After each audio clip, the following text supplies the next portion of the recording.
अस्सलाम वालेकुम एवरीवन। आज जो हम पढ़ने वाले हैं वो है एलएलबी पार्ट 2 इंग्लिश की बुक का चैप्टर है the moving finger. Short stories में से है। इसका क्वेश्चन है explain the role of the portrait of Mrs Grancy in the story of the moving finger. उसके लिए सबसे पहले हम इंट्रोडक्शन लिखेंगे। वो है the story has been written by Edith Jones. She was born in New York city. Initially her short story were not well received. She got Nobel Prize for 3 years. Her mostly stories were against the social norms for the woman. अब वो कह रहे हैं कि जो इसकी ये story लिखी है एडिथ जोन्स ने, ये लिखना लाजमी है कि किसने लिखी है और उसका थोड़ा सा इंट्रोडक्शन देना ज़रूरी है। उसके बाद इसमें उन्होंने कहा है कि वो न्यूयॉर्क में पैदा हुई और फिर उसको जो है 3 साल के लिए नोबेल प्राइज़ भी मिला। उसकी जो मोस्टली स्टोरीज़ थी वो सोशल नॉर्म्स के अगेंस्ट थी जो कि औरतों के लिए थे। उसके बाद आ जाती है इसकी हिस्टोरिकल बैकग्राउंड। उसके अंदर हम लिखेंगे this story is in the first person narration by unnamed narrator. The main theme of this story is the loneliness obsession control dependent and beauty etcetera. The main character of the story is Mr Grancy. अब वो कह रहे हैं कि ये एक narration है जो कि अननेम्ड नरेटर की है। फर्स्ट पर्सन की नरेशन पे ये स्टोरी बनाई गई है जिसका थीम जो है वो है लोनलीनेस ओबेशन कंट्रोल डिपेंडेंट और ख़ूबसूरती यानी कि ब्यूटी। उसके बाद इस स्टोरी का जो मेन करेक्टर है वो है Mr Grancy. The first Mr Grancy has control over him. जो मिस्टर ग्रांसी की पहली बीवी थी उनका मिस्टर ग्रांसी पे पूरा कंट्रोल था। He was unhappy in his married life. वो अपनी शादीशुदा ज़िंदगी में बहुत खुश नहीं था। Then he married again after the death of after the death of his first wife. जब उसकी पहली बीवी इंतकाल कर गई तो उसने फिर दूसरी शादी की। और जो second Mr his second wife was so charming and beautiful. It is written in the first person narration. The main ironical element in the story is the obsession towards the non living the portrait. It seems that Mrs. Grancy and second Mrs. Grancy relation is based on love. Mr. Grancy feeling obsession rather than love. Ralph loved Mr. Grancy to so and did Caledon the reason that Caledon restored the portrait to what it originally Mr. Grancy considered the portrait as the third wife of Mr. Grancy. Ralph, Mr. Grancy Ralph and Caledon symbolize the portrait means obsession with women.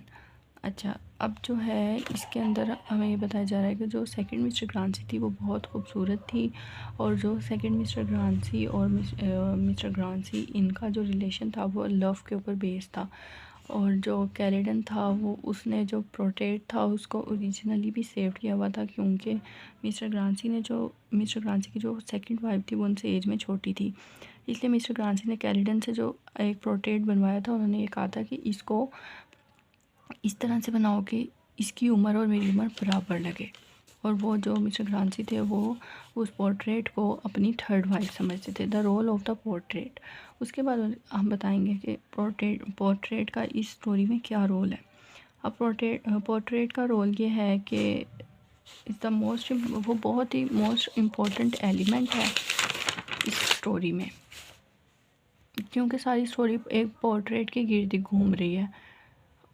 तो इसमें उन्होंने कहा है कि वो story का symbol भी है। After the death of first Mr Grancy he married again. He was unhappy in his married life but when he married with second Mr Grancy he was much happy in his married life. He asked his friend Caledon to make a portrait.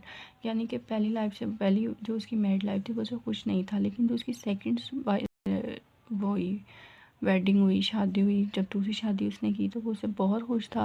और वो इतना खुश था कि उसने जो अपना उसका दोस्त था कैलेडन जो कि एक आर्टिस्ट था, उसने उसे कहा कि तुम एक पोर्ट्रेट बनाओ मेरी जो दूसरी बीवी है उसका। But unfortunately Mrs Grancy died soon. लेकिन थोड़े अरसे बाद जो था Mrs Grancy second Mrs Grancy जो उसकी दूसरी बीवी थी वो इंतकाल कर गई।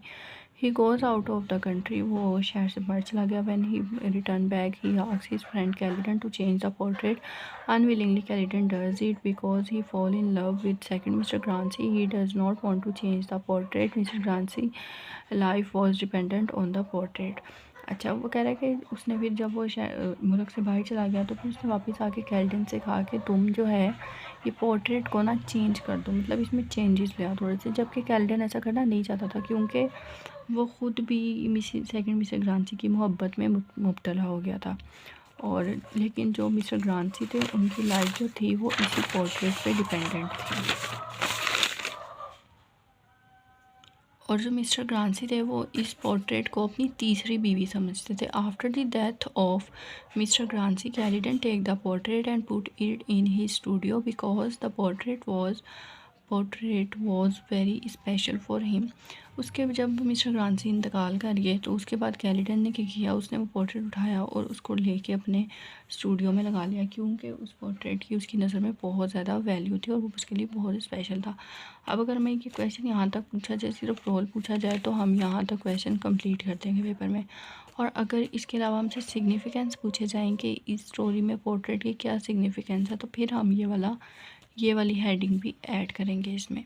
The ending of the story is that after the death of Mr Grancy the painting shift to the studio of Caledon. The significance of this story is around the painting.